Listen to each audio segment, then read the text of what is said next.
I'm currently head of HR International, which means that all the countries, all the HR operations in the countries report straight into me.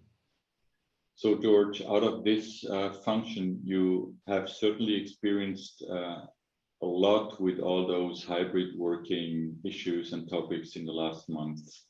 What is your first experience you made in your company? I think the first experience is that it differs vastly per country, where some countries were already nearly opened up, so meaning everybody was back in the office again.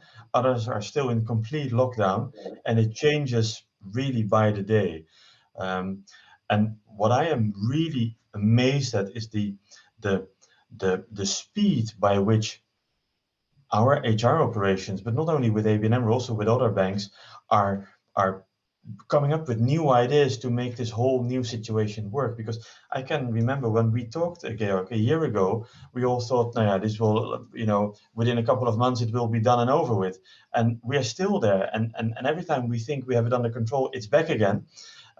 So what I see is that the countries each work on it in their own way, and that it in nearly all countries work. As an example, in the Netherlands, hardly anyone goes to our offices anymore. We have a maximum of 25%, which we allow in the offices, but that is hardly met. But in Brazil, as an example, no one goes to the office anymore. So it's really simply closed. The office is closed and everybody works from home. Where we now see the challenge, I mean, work is doing relatively well. It just continues. But where we now see we need to step in really is how to keep the connection. So how to make sure that the teams continue to know each other and continue to find each other. So we are preparing now for the hybrid working. So our planning is that going forward, and whenever that will begin, of course, I don't know, but whenever it will begin, that we will be a maximum of 2 days a week in the office, and that the type of work you need or want to do decides where you will be. So if you need to work on a strategic piece of paper, or you want to do a day of emptying your inbox or whatever, then you should stay at home. But when you want to brainstorm or you want to do a team session, then you should go to the office. So we are changing the offices right now, and it depends a bit per country, of course, but from a place to work to a meeting space. And I think there are many more companies doing right so, but we are also taking it a step further, so that we are redesigning, and this is in the Netherlands taking place as we speak, redesigning the whole building, that there will be basically no working places anymore, but it will only be about meeting. So nice, comfortable places where people can meet in one-on-one sessions, but also in bigger groups.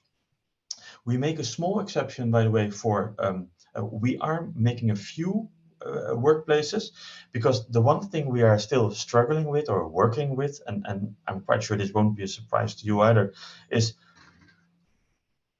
what if a few people are working from home and a few people are at the office? If you then enter into a bigger team meeting through a digital channel, that gets a little bit complicated, because the people who are sitting together in the office, they are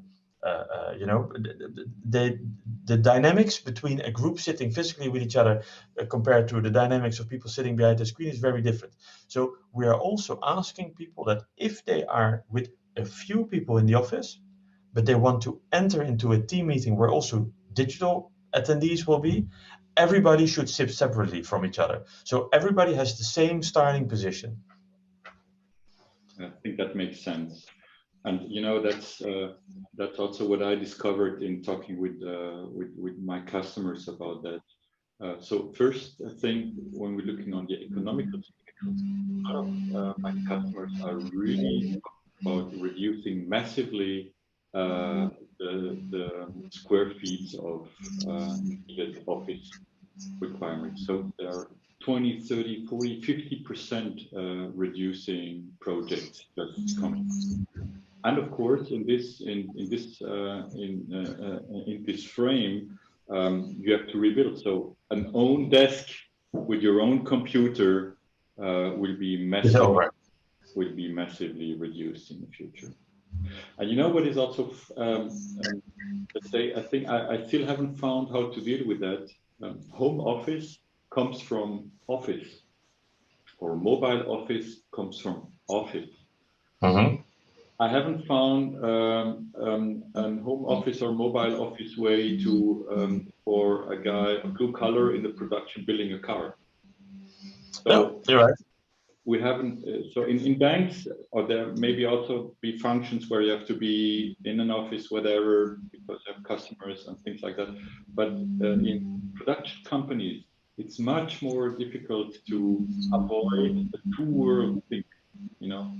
Yeah. One who has, I don't know, benefits or whatever of being more hybrid, and others having to come every morning at 7 and paying and staying in the building.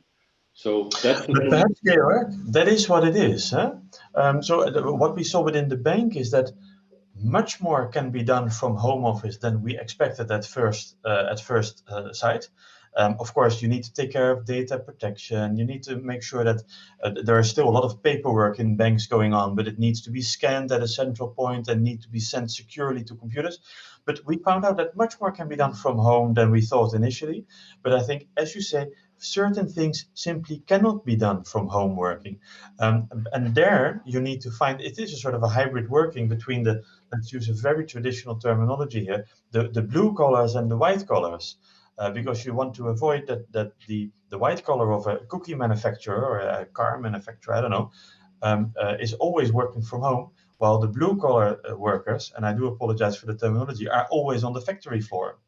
And you know, and that's in fact my point. My point is there are companies trying to find some general rules how to deal with hybrid working in the future. And my statement is always the same. No, every job, every function has to be dealt differently. And Indeed. and if you want to work more in hybrids and your job doesn't allow it, then change your job. Then you have to do something else. So we have to avoid this idea. It's the same for everyone. No, it depends massively on your job. And what I'm always saying to the heads of a function, hey, don't come with general rules.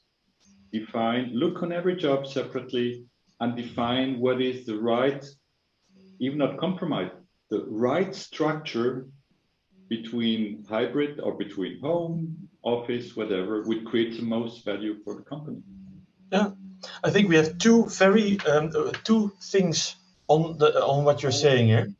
We have said the type of work you do decides where you do it. Exactly. So that is a very clear one.